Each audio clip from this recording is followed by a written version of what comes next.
देखो, अगर भगवान विष्णु के दो महान अवतार नर और नारायण न होते तो आज उत्तराखंड की पावन देव भूमि और बद्रीनाथ धाम का अस्तित्व ही नहीं होता। इन्हीं की तपस्या की दिव्य ऊर्जा ने इस बर्फीली घाटी को मोक्ष का द्वार बनाया है। लेकिन क्या आप जानते हैं कि एक राक्षसी ठंड से नारायण को बचाने के लिए माता लक्ष्मी को क्या भयानक बलिदान देना पड़ा था? वीडियो के अंत तक बने रहना, क्योंकि क्लाइमैक्स में छिपा है बद्रीनाथ के नाम का वो रहस्य जो रोंगटे खड़े कर देगा। इन पहाड़ों पर बर्फ की चादर बिछने से भी बहुत पहले, जब चार धाम शब्द का अस्तित्व भी नहीं था, तब यहाँ केवल एक अनंत सन्नाटा था, और उस सन्नाटे के बीच विराजमान थे दो महान ऋषि नर और नारायण। ये कोई साधारण सन्यासी नहीं, बल्कि स्वयं भगवान विष्णु के दो अवतार थे, दो देह लेकिन एक प्राण। उनकी तपस्या इतनी प्रचंड थी कि उससे निकलने वाली ऊर्जा हिमालय की चोटियों को आग की तरह दहका रही थी। देवराज इंद्र का सिंहासन डोल उठा, लेकिन नारायण अडिग थे। वे समस्त ब्रह्मांड के कल्याण के लिए गहरे ध्यान में मग्न थे।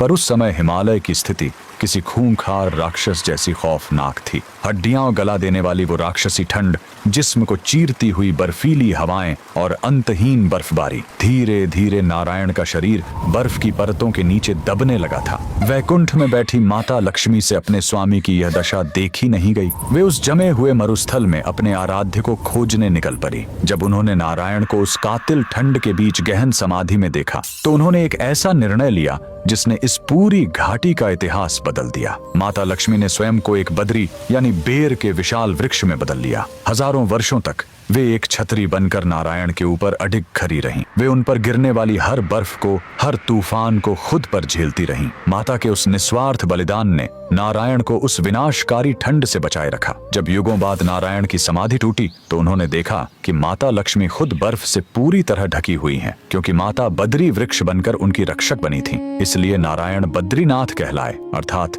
बद्री के स्वामी। वह पूरी घाटी माता के दिव्य स्पर्श और उपस्थिति से बद्रिकाश्रम बन गई। समय बीता और कलयुग के आगमन पर विष्णु जी ने अपनी इस लीला को समेट लिया और वे अंतर ध्यान हो गए। उनकी दिव्य प्रतिमा अलकनंदा की लहरों के नीचे नारद कुंड में विश्राम करने लगी। सदियों बाद एक युवा सन्यासी हिमालय पहुंचा, आदि शंकराचार्य। दिव्य प्रेरणा से उन्होंने उस बर्फीले पानी में डुबकी लगाई और बाहर निकले एक चमकते हुए शालिग्राम विग्रह के साथ, जो आज बद्रीनाथ मंदिर की मुख्य मूर्ति है। तो अगली बार जब आप बद्री विशाल के दर्शन करें, तो याद रखना, आप उस पवित्र स्थान पर खड़े हैं जहां साक्षात लक्ष्मी ने एक वृक्ष बनकर विष्णु की रक्षा की थी। ये प्रेम की वो पराकाष्ठा है जिसने इस ठंडी घाटी को भक्ति की अमर अग्नि से भर दिया। अगर आपको भी नारायण की इस लीला पर अटूट विश्वास है, तो कमेंट्स में जय बद्री विशाल जरूर लिख